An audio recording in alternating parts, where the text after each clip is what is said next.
Hello vlog, welcome to my guys. আজকে আমার ছাদ বাগানের কিছু গাছ নতুন, যেগুলো হচ্ছে মানে বোগানভিলিয়ার এতদিন ভিডিও দেখিয়েছি, যেগুলো সেকেন্ড ব্লুমিংয়ের জন্য আমি এখানে রেখে দিয়েছি। সব বোগানভিলিয়াগুলো সেকেন্ড ব্লুমিং নেবো এগুলো। তো কিছু গাছ দেখাচ্ছি যেগুলো আজকে আমার ছাদ বাগানে ফুল দিচ্ছে এখনও পর্যন্ত। এই একটা বোগানভিলিয়া আছে, চন্দ্রমল্লিকা আছে, এখানে মহারানী আছে। এই গাঁদাগুলো এখনও আসেনি ফুল। আর এই একটা চন্দ্রমল্লিকার কালার দেখাচ্ছি, জাস্ট অসাম লাগছে। এই একটা সাদা, আর এগুলো তো আছেই। তার সাথে এই গোলাপগুলো দেখুন কত সুন্দর, একটা গোলাপের কুড়ি এসছে, কুড়ির সাইজটা দেখুন জাস্ট, মানে এক গিটের মতো। আর এই হচ্ছে আমার গাঁদা। এই একটা গোলাপ, হলুদ রঙের গোলাপ।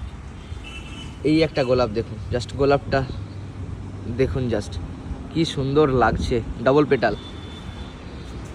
আর এই জবা ফুলটা, উফ, লাভলি। পার ডে এরকম একটা দুটো করে জবা ফুল ফুটতেই থাকছে। আর এই গাছটাতে প্রতিনিয়ত দুটো তিনটে করে জবা ফুল হচ্ছে, একটা দুটো তিনটে। তো এই হচ্ছে আমার ছাদ বাগানের কিছু গাছ, যেগুলোতে মোটামুটি ফুল পাচ্ছি আমি এখন পর্যন্ত।